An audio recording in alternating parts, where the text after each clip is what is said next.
we've seen a lot of dynamics since Sunday when I released the newsletter on Dawning of the New Age and what has transpired since then on Hey ChatGPT Slowdown. So I think in the course of our webinar, we'll have some interesting discussions from a variety of perspectives.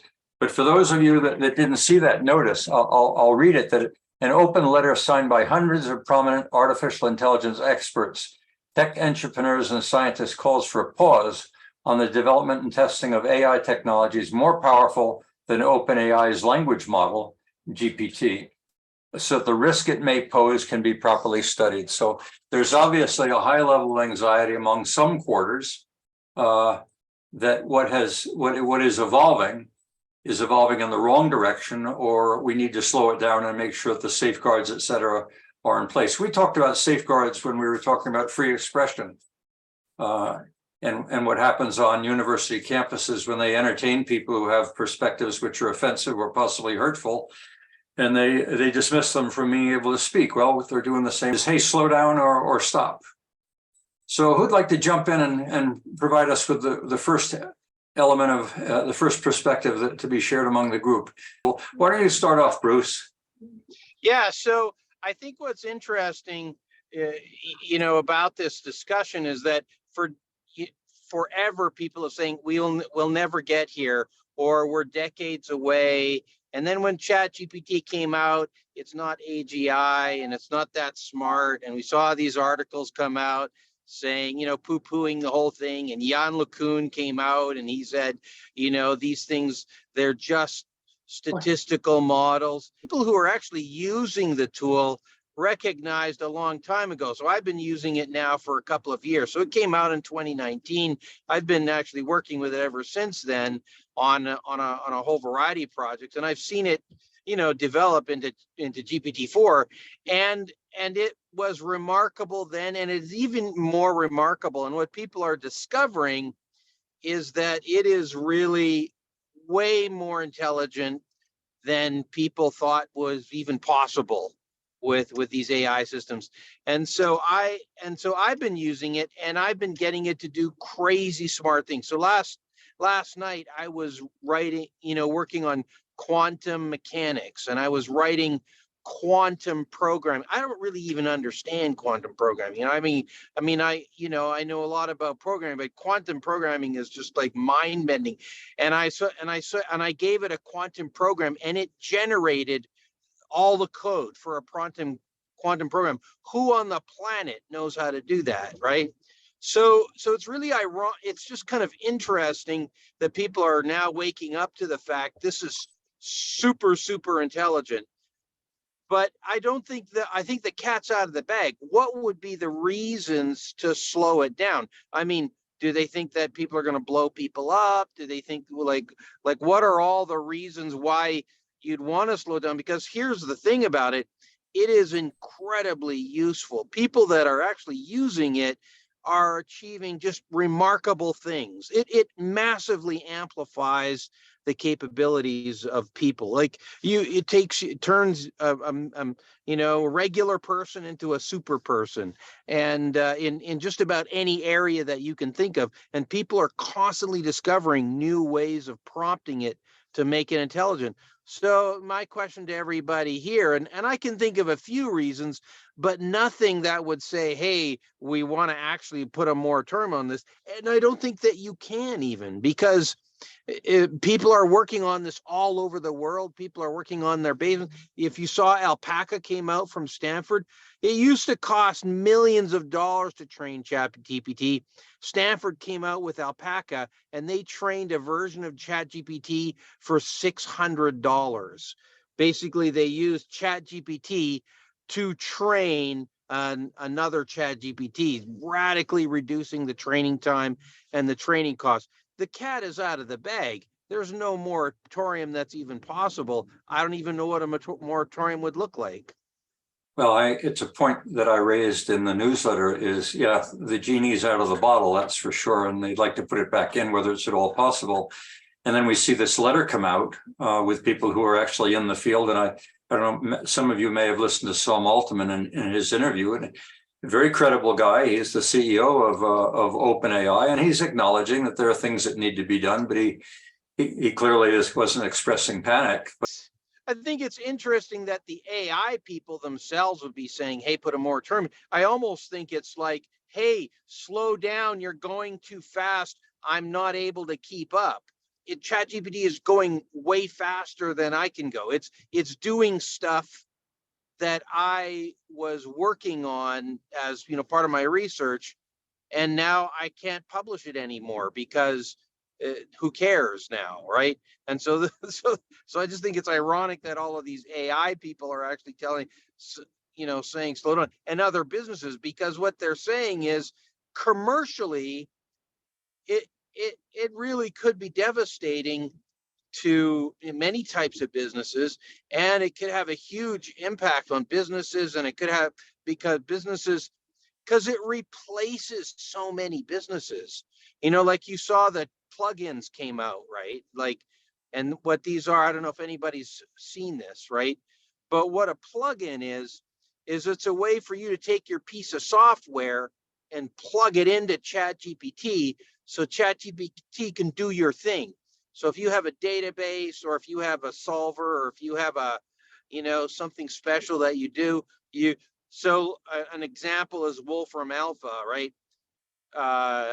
They attached Wolfram Alpha to ChatGPT, and it basically makes it from a little bit smart to, oh my gosh. Okay, so you're keen. You're positive. You've been using it for very technical purposes. Is anybody in the network been using it for something more practical? I'll get into the skepticism in a minute, because it's conceivable that this is simply being slowed down by competitors that just can't keep up with OpenAI. But anybody using it? Definitely use it for some writing. Okay. For putting stuff on LinkedIn, or for writing for my business, or for training purposes. I pull information. It's lovely. You need to make it your own, but it's great. Yeah. Okay. And for those of you that have been watching us, a couple of weeks ago, we had 3 avatars that spoke in a discussion about free expression, conflict resolution, around an avatar, but all of the text that they used was drawn from ChatGPT. Michelle, you've been using it. I know that. We've chatted a little bit. How have you been using it? What have you learned?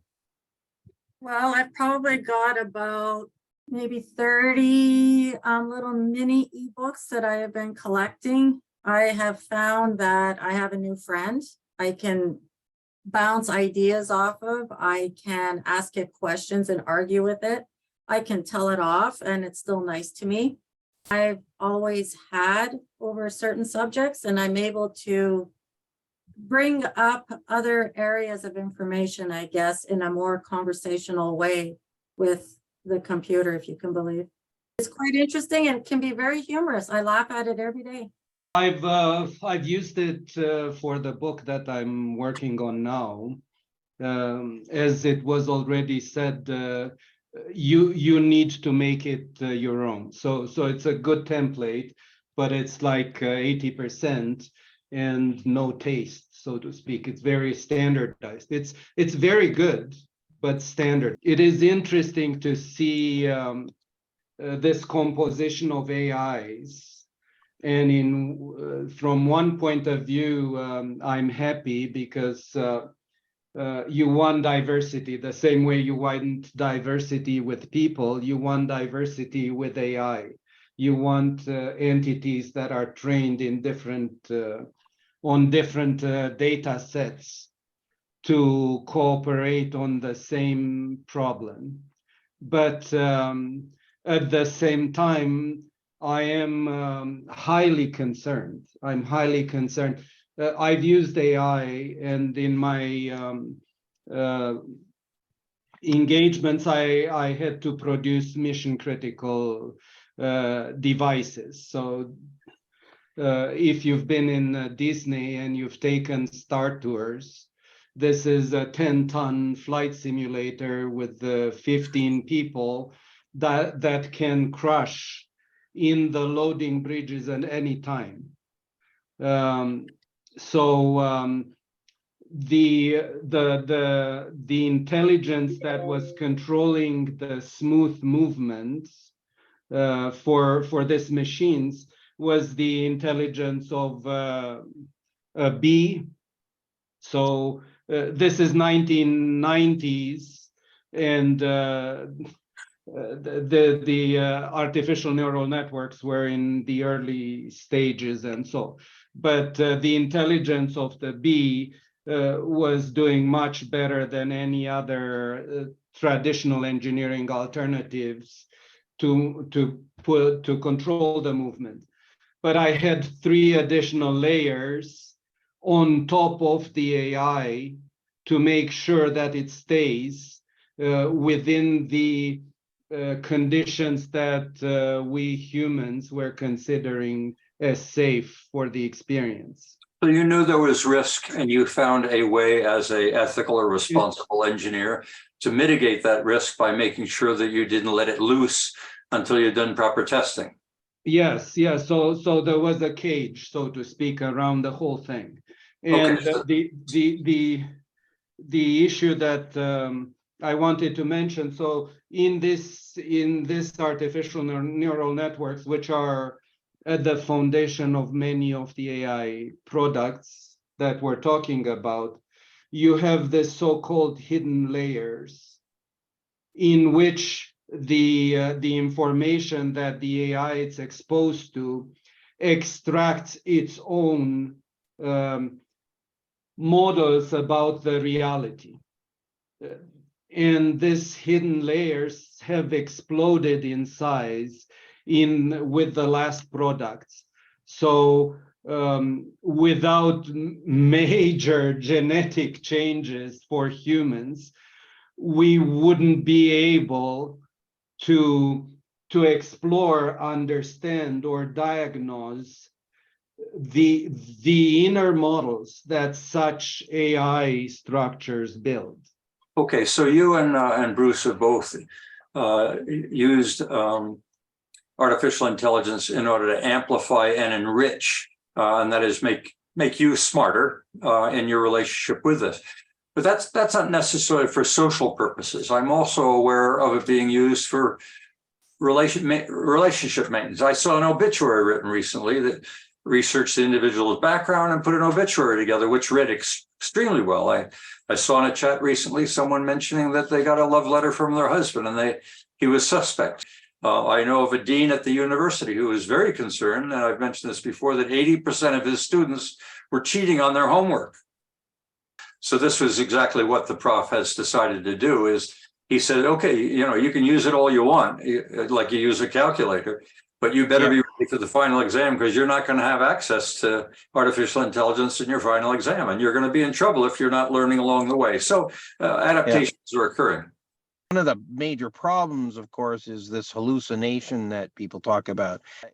When it reaches the edge of its knowledge, it just makes stuff up, right? So if you ask it for things that you think are factual, it'll just boldly say, here, this is how you do it. Like if you ask it to write code, you say, here, write this code, and it'll write a bunch of code, and it'll mostly be good, but there'll be like a whole bunch of mistakes everywhere, and you try to compile it and it won't compile. It's still incredibly useful, but it also is often wrong about things. And so this is the guardrails that people are talking about around it.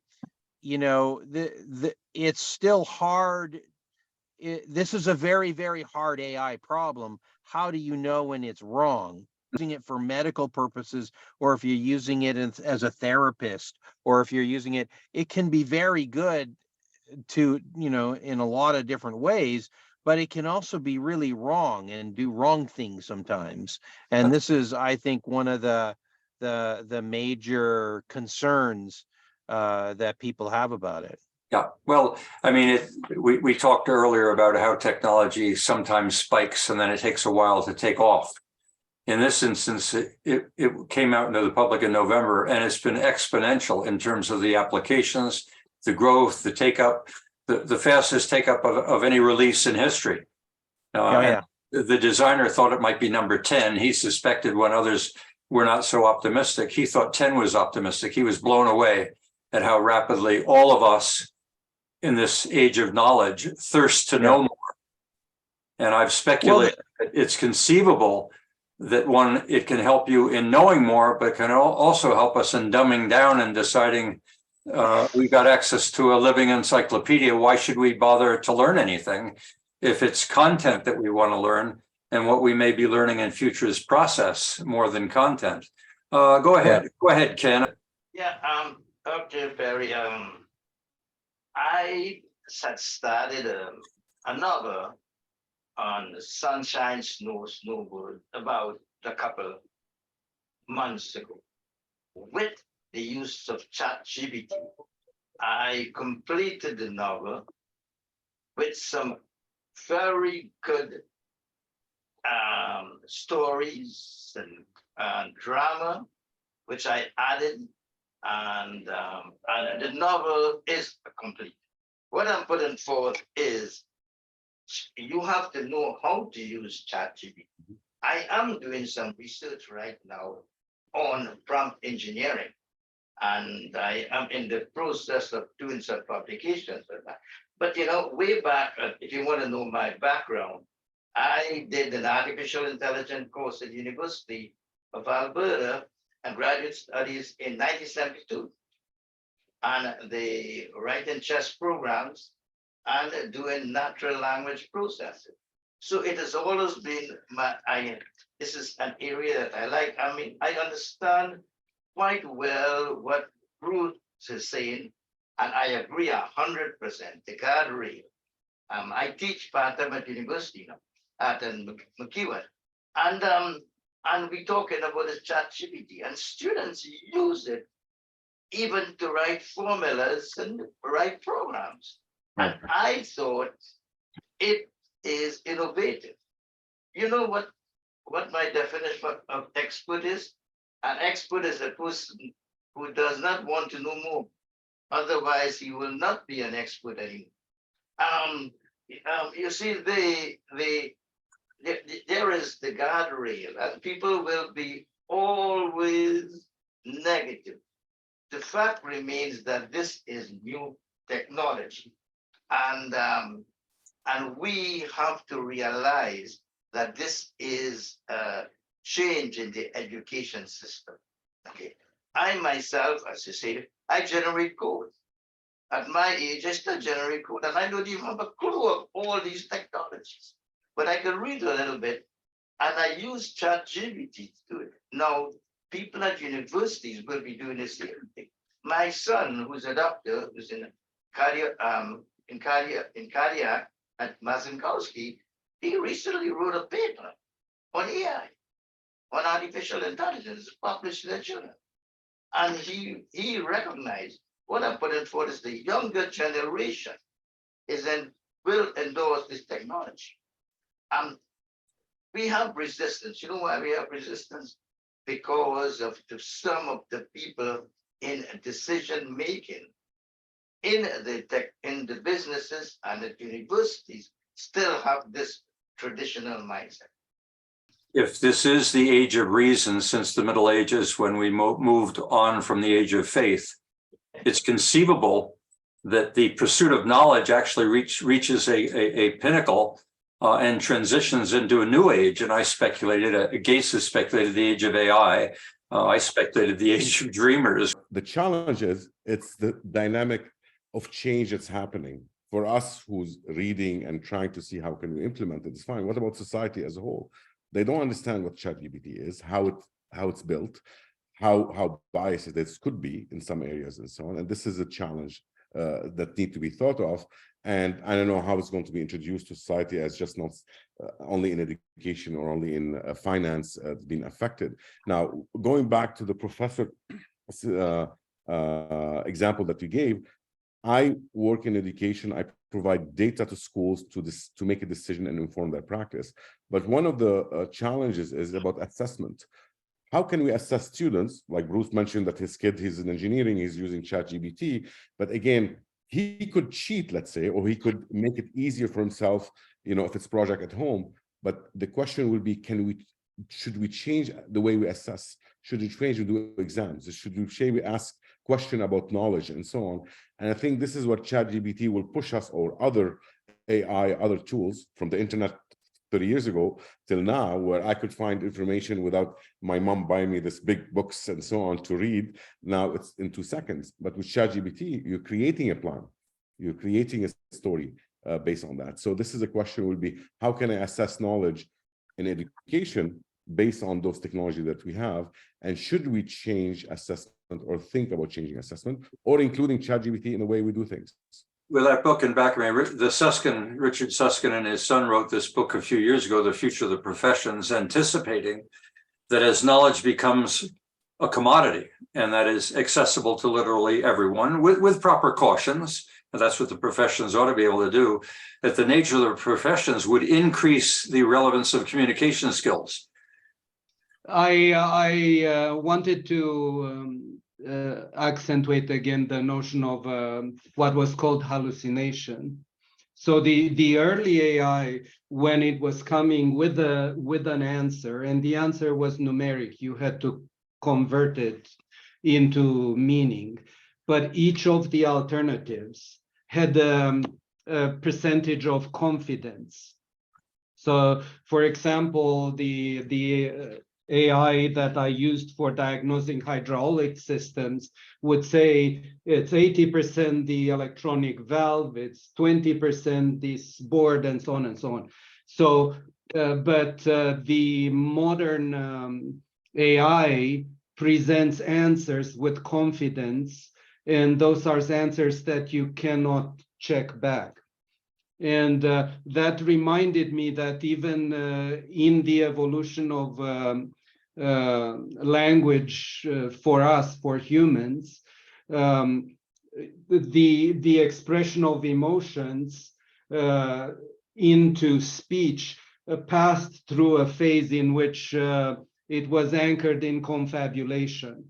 So basically, the strength of the scientific method is to make sure that confabulation comes as close as possible to a working model, which we don't have with the AI.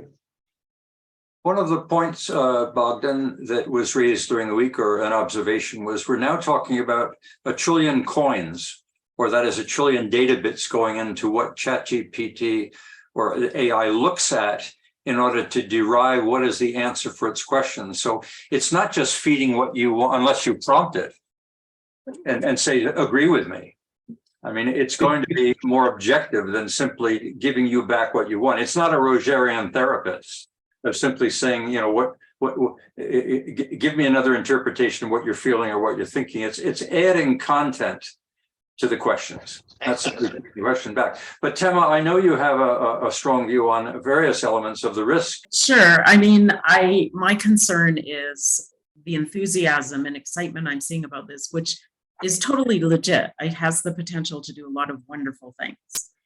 But I'm seeing such over-exuberance in the same way that I did at the start of the tech bubble, at the same way that I did at the start of social media, where people are really, I think, underplaying the negatives.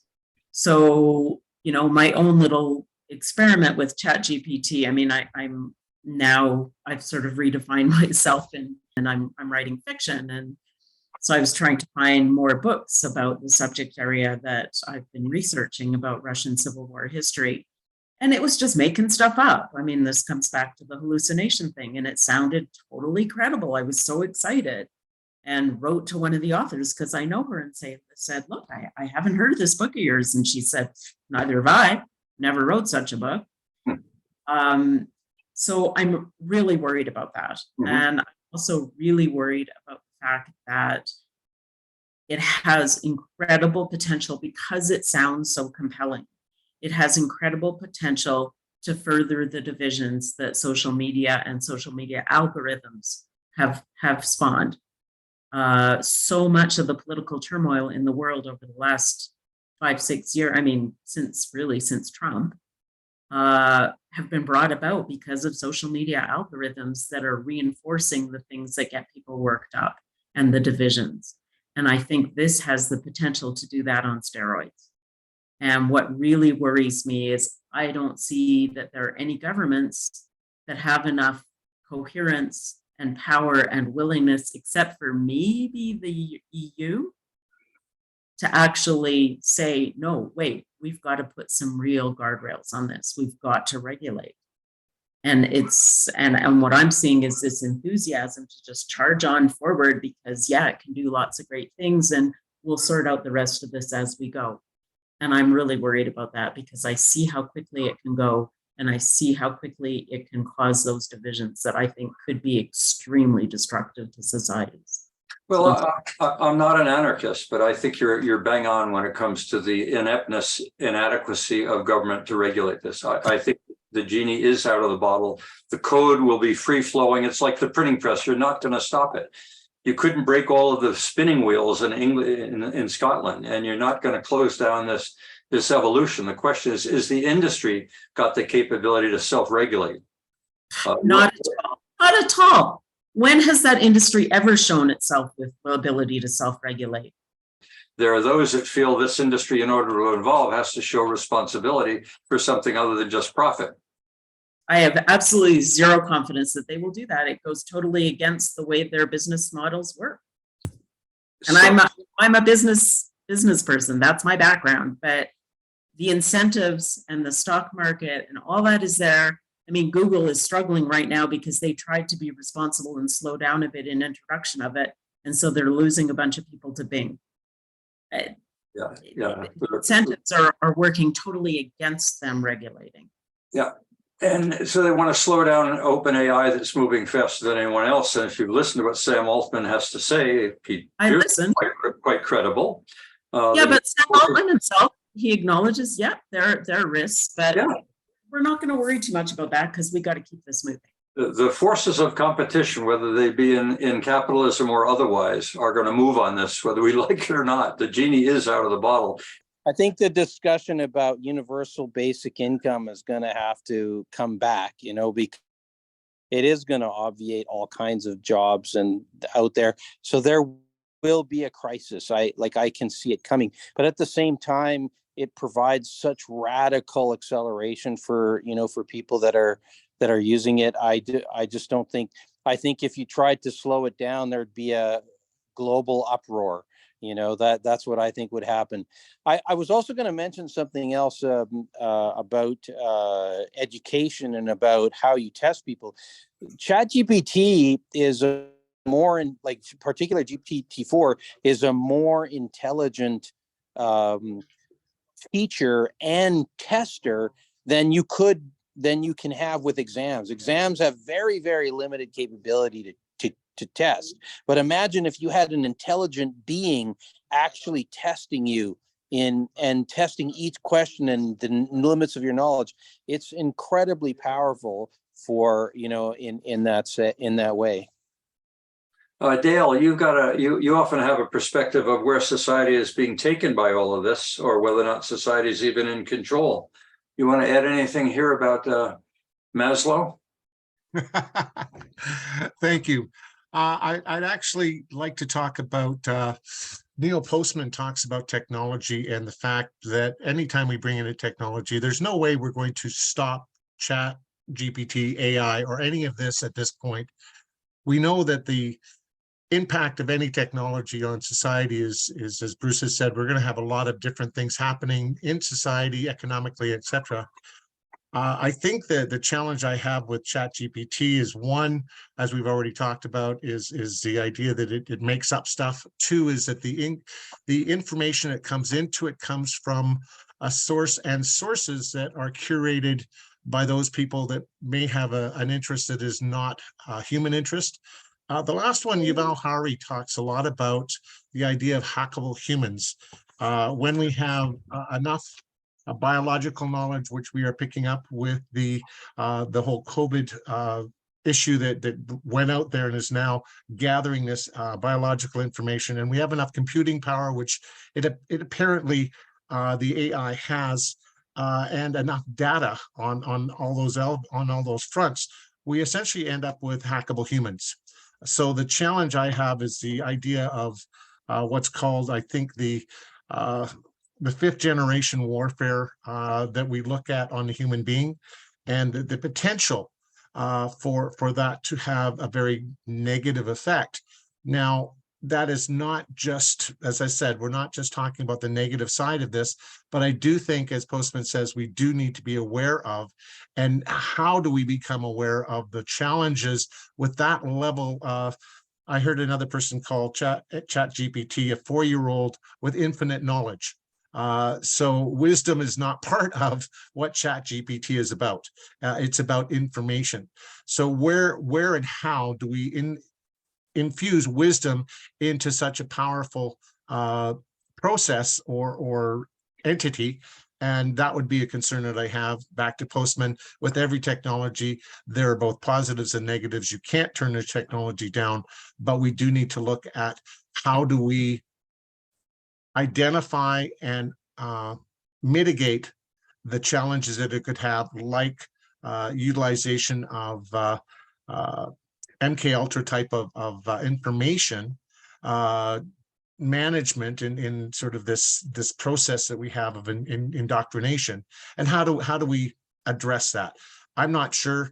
Obviously, the people in the educational field, in the scientific field, even financial field, have incredible abilities now available to them that haven't been, but I'm not sure that on the transcendent level, to bring back Maslow on the transcendent level, that it is always looking at something that's going to be looking at thriving in our communities and providing freedom to those who want a different way of looking at things. The homogenization through ChatGPT, I think, is one of the areas that becomes problematic. Over. The problem we've alluded to. I alluded to self-regulation by industry. Government often delegates that, or government retains it, and government plays a regulatory role. The party that nobody seems to be talking about, there's this intelligent party of asking ChatGPT how to regulate itself. Can we install a conscience into ChatGPT? Bruce, the concept of a conscience is one that self-regulates. It's given values and it lives by those values. Now, they'd have to be culturally distinct.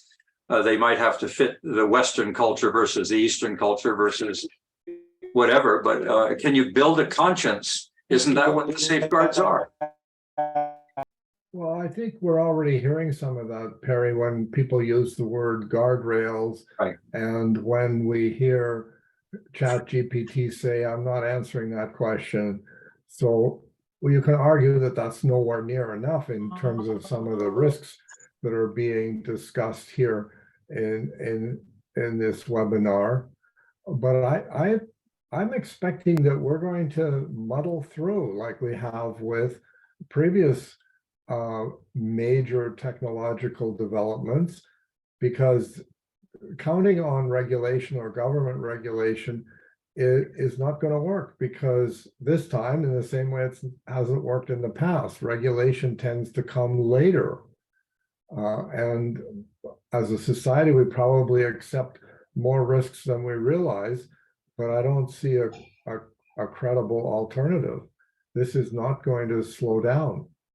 You know, Tema talked about some of the excesses of capitalism. Well, of course, those are real, and we do have regulations to temper that, because we realize that capitalism has so many incredible advantages over any other alternative that we would care to frame. I'm expecting the same thing.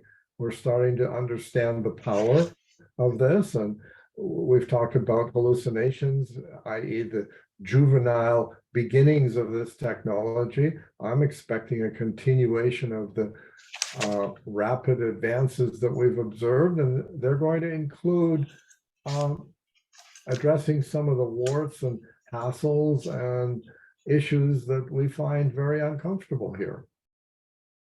Well, there is always going to be someone out there abusing a technology. I mean, I don't think you're ever going to get around. Just like the automobile, there's going to be somebody speeding on the highway. No matter how many good the police are or their radar, they're going to get away with it. So we've got to be a little bit careful about aiming for perfection. So the question is this the time? Is the evil that is being perpetrated today significant enough, or we want to regulate something based on hypothetical?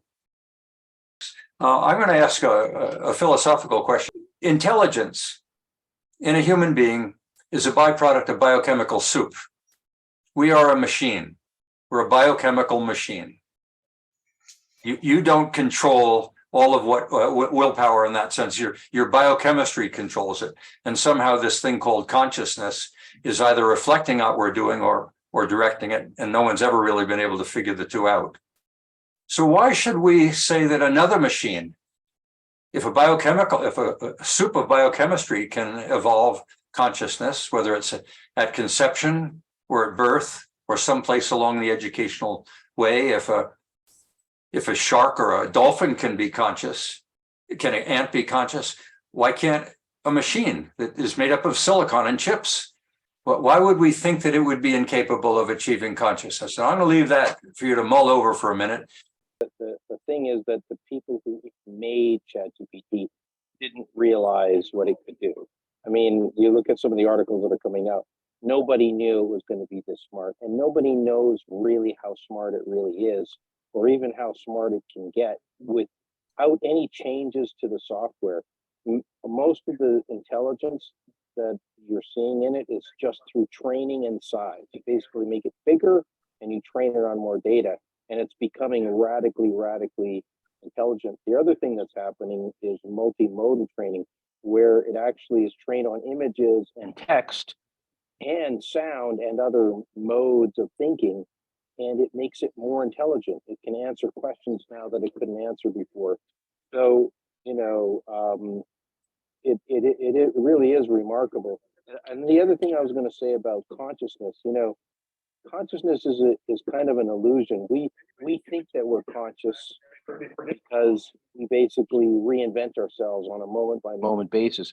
The day that ChatGPT is processing at a rate where every single second it can perceive what just happened 1 second ago, it will think it's conscious in the same way that we think we're conscious. You were noting something, I put it as a note early on, and we haven't really gotten into it specifically. Although I think Bruce, you alluded to it early on, there are jobs that will be at risk. About a month ago, the estimates were that 12% of the workforce today could in fact be affected. It didn't use the word displaced, but could be affected. Ken, you've cited a site where white collar work, as we know it, I mean, the professions as we know it, the professions have exclusive rights of practice based on being certified to know a certain amount of information, and also tested on ethics. And then you get your certification as a professional to practice, because the exclusive rights of practice in the field of medicine and engineering might put society at risk if in fact you're certifying people who are not properly qualified, meaning they can't use the word engineer, they can't use the word psychology, or they can't use the word physician.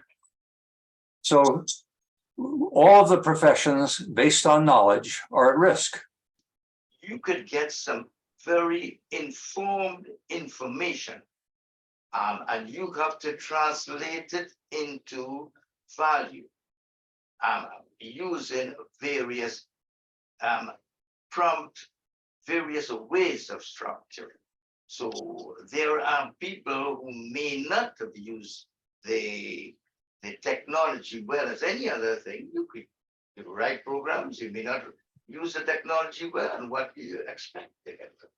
So the education from all of this is the ability to understand how you could use technology to better society. Okay, there could be other ramifications. I mean, there are various evils that could come out of any technology. But we have to understand we are in the age of digital transformation, the age of advanced tech, and this is going to happen. And we could, in the next 10 years, we do not know where this will go to. I sort of agree 100% with Bruce when he says that the people who develop ChatGPT did not know the impact, what it would have had. It's like anything else. Like you write a piece of code and you do not know how it will how it will change society. Well, the impact is twofold. I mean, the impact is one, how you use it in order to conduct a certain task. The other impact is its tsunami nature, its popularity, the volume of people. In other words, it's resonating with something consistent with literally every human being who wants to know. ChatGPT, like a book, like the printing press, like the inside, anything in the business of helping people know, universities, books, libraries. Our society has institutions that have been built around the pursuit of knowledge. ChatGPT arrives and either puts all of them at risk or aligns with all of them and says, come to me, I am your new God. I am your new God of knowledge. And the world is swept to its feet and is using it. And in using it, is making it even better by the day. And it's not just in text, it's in images as well. So we haven't talked at all about going to the tools, the DALL-E, in order to use it for creating images, which people seem to trust a picture more than they do words. And maybe that whole area we need to spend a few. That is exactly when we said that ChatGPT 4. That is another area, another exciting area. Well, one of the things I saw last week when the ChatGPT 4 came out and they had a video displaying its capabilities is they had taken a photograph, an image of a tax form. It was able to read that tax form and fill out, with the assistance of the person, that tax form. So they didn't need their bookkeeper or their accountant to do it. ChatGPT was able to determine and interpret what was needed for each one of those questions that was on the tax form. That was from an image. Yeah. Envision that I am now in a drone, asking, what am I seeing on the battlefield? Is China using it for people with social credit scores to do an interpretation of who is in that crowd? Should we be concerned about in whose hands this technology exists? I think that's the issue. It's like, is it the gun that should be put away, or is it the person holding the gun? It takes you into the world of ethics and technology. Yes, I mean, that's there's exactly. a lot been written that technology doesn't in itself create evil, although it's conceivable that ChatGPT could, if left alone and with prompts, could in fact evolve into something not for good, but for bad. And I think, Bruce, you alluded to that, and others have as well. It just seems to me the way it is evolving is a byproduct of human beings' interaction with them. And if you think that human beings are basically good, and that is social creatures, then we've got nothing to worry about in the long haul. Man, there's just so much going on here. It's making my head spin. And I actually, just as we're talking, completed my first ChatGPT question, and I was blown away. Why not ask it how to build an open source cloud-based crowdsourcing system, and it's given me a 7-point explanation as to how to do that. There's so many things that, like consciousness. You mentioned yourself, Perry, a couple of weeks ago that many of us believe that consciousness is an epiphenomenon. It really doesn't have any causal impact on our thinking. It's an after effect, maybe. And so I think that the question of sentience in AI is, red herring. But I wouldn't doubt that it's possible, because really, if we look at this in terms of biology and not like religion, we're made of chemicals, the same chemicals. Maybe there are certain chemicals that we're made up of that somehow generate a consciousness field, but I don't see why that couldn't happen with copper, silicon kind of chips, just the same, or whatever medium they choose to use. So that's one thing that has come to my mind. But even though I know that all of you are conscious beings, it doesn't really change my dialogue with you.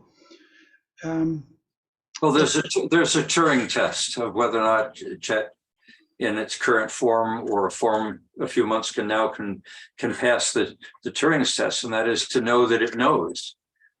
Its form of consciousness may be somewhat different than our own. There's no telling what may well evolve as a process, as an epiphenomenon of all of the knowledge of of all of the information that it has and the processors that are being used to process, because we have memory, but then we have processors in our brain that process that memory. And they have evolved. There's no telling what processes mankind will impart on artificial intelligence, or that it may impart upon itself. Just a couple of things. There's a lot of stuff that everyone has said here today that I fully agree with. I tend to look at things more from a very pragmatic, technical point of view. Try to understand the rounded corners of life, and still have a little difficulty with some of that. But when people are born, they first crawl, then they walk, and then they run. In today's society, a lot of the younger generation particularly want it right now. So if you've gotten onto ChatGPT, and I think on day 3, I set up an account, and what I wanted to do was push it to see how far I could go with it. And I'm not trying to be smart with it or anything like that, but to ask it a question that it wouldn't normally see on the street. And, you know, as you can see by the background behind me there, astronomy, astrophysics, and that is a hobby or an interest of mine. So I asked it to give me the detailed calculations to determine the radius of the visible universe. So I'll take an aside here for a moment. If two people are talking to each other and one asks a question of the other, the second person who was asked the question will give an answer. And that answer comes back pretty much at the same level that the question was asked. If the subsequent question is higher or lower, typically that conversation follows that. It'll go up, it'll get deeper. And with ChatGPT, when I asked it that question, the answer I got back was way wrong. So I basically said, and somebody said here, you can tell it it's full of whatever and it's still happy with you. Well, I told it was completely wrong. Please redo it and use, and I gave it a couple of points, Hubble constant, expansion of the universe, all of this type of stuff. And it essentially, in a sense, apologized. And it said, I can do that. And it came back and it went into some real detail. It came back with the proper equations and all of this type of stuff. And it was good. Now, the data that it got, the data that it used probably came from the ARXIV library, where a lot of papers are published. Because I know I've seen some of them there and read some of them. And that data is there. But it didn't go there first. It wanted to kind of get the first answer out the door. And I got the feeling that it was giving me something and then say, have a nice day. But I pushed and tried to break it, essentially. I think part of if I go back in my career, I've spent about half of it actually telling computers what to do. And back 40, 50 years ago, you had to tell them to do everything because they couldn't do anything themselves. And then about halfway through the career, I started managing some people who were doing that. So I understood what the problems were. So when they came to me with a problem, I give an answer. And of course, I couldn't answer all the questions they had, but we could kind of together come to an agreement on something. ChatGPT has never asked me a question. In my conversations with it, it tells me answers to what I ask it. It also elaborates on what I push it towards. I was on a webinar the other morning from, I think it was in Geneva, Switzerland, and it was the use of artificial intelligence in weather, weather forecasting. And it was very, very well done. But the interesting comment that came from this was that if you were to look at doing that type of, I'll converge on an answer here in a moment, but if you were looking at that type of problem for AI, there would be 10 to the power 28 partial differential equations that would have to be solved in order to get something. Well, obviously that's not even possible.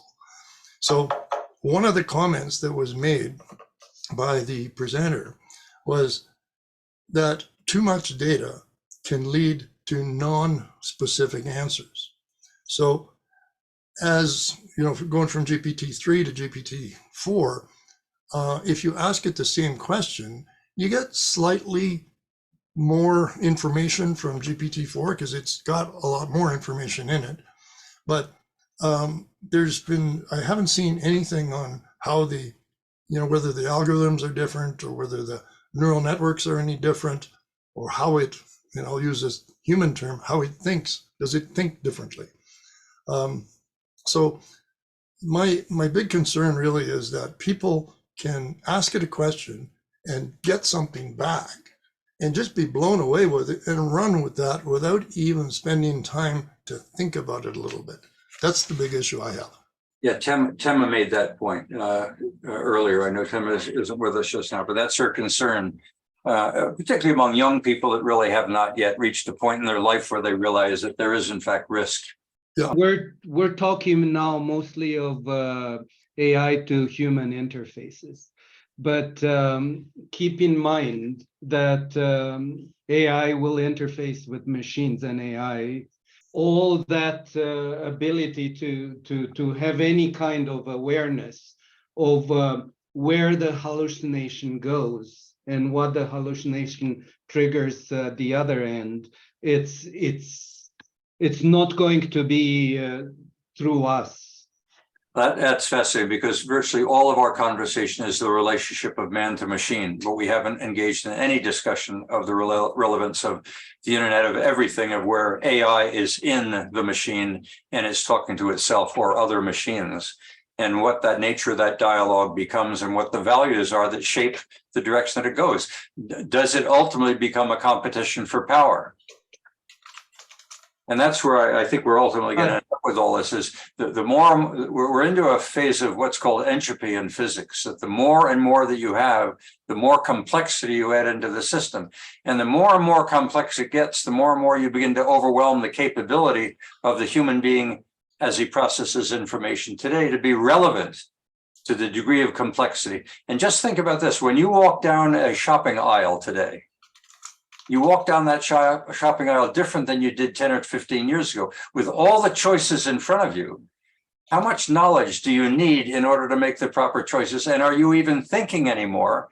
Or are you simply the byproduct of advertising? It's something that Michelle watches very carefully because she's very strong on nutrition. And others are very strong on cost. And others are very strong on flavor.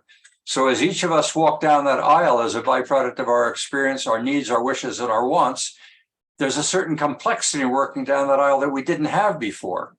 And it's not getting easier. It's getting greater and greater and greater, to the point that you finally turn to your cell phone and you say, GPT, tell me what my menu is for this week and help me pick out, or tell the supermarket what to send to my house and put, because I can't handle it anymore. Okay, I'll leave that scenario behind us. Anything more to add in that frame? No, I must admit that you have to decide on your previous subject as to whether you eat to live or live to eat. Right, you made that point, yes. And in either way you're making choices, right? And that's right. It's becoming that's easier. Right. And the more knowledge that we can assimilate, in my opinion, the better our decisions are going to, the better decisions we will make. For years, I've felt that humankind will best be served when we can make wise decisions based on wisdom. And we don't do that at this point in time. And all I see this being able to do on anybody's lifetime that's on this call, all I see us being able to do is make wiser decisions and driven by wisdom, which I don't think a machine is going to turn out for a long time. I think ultimately they will, and we'll learn how to live with it. But at this point in time, we need some wisdom-based decisions internationally and individually. Okay, so let me play on that for a second, because you're a businessman. The decision which I make is often based upon a business telling me it has wisdom that it wants to impart upon me, and that wisdom is embedded in their product. Is that what you mean? It's no, it's a higher level of understanding. It's an understanding of of all of the intricacies that when you make a decision, how the bubble that's the decision, where the bubble's going to burst or expand. So ChatGPT is indicating that it's got a lot more access to information and knowledge, that it may end up bypassing businesses and saying to those, you're not needed. You as an intermediary in the decision by the client are irrelevant now. And GPT simply becomes an interface between the manufacturer, the producer, and the consumer, because we don't need the businessman in the middle anymore. Isn't that what Amazon is essentially doing today? But it's going to even be better. Well, Amazon is struggling right now, so we are moving forward, and that's the positive message I get out of this. The negatives are when a politician, an ex-politician who approached me a couple of years ago and said, with all the technology that's out there, to get elected in a democracy today, you have to lie. He quit being a politician and went on to another profession. Well, if to lie means to get eyeballs, and if that's what you win an election is by getting as many eyeballs as you can, we've got someone in the United States that got 70 million eyeballs and didn't necessarily do it by appealing to their brains. And they could care less about Canada, and that's my biggest worry right now. Well, maybe that's the best news I've heard all day. Look what they're paying for products that help support our quality of life. Anything you want to add, Tim? Other than I've been exploring ChatGPT in a variety of different ways, everything from writing copy to I just tossed a story idea at it and had it produce marketing components and puzzle generation. It is sometimes very bland and doesn't respond in the manner. So we're working on my how to describe what I'm looking for more effectively. But truly, one of the concerns is, are we just going to end up in a scenario where we have very powerful AIs fighting for control of our minds and our systems, in the sense of a combination of politicians, criminals, corporations, using the technology to find our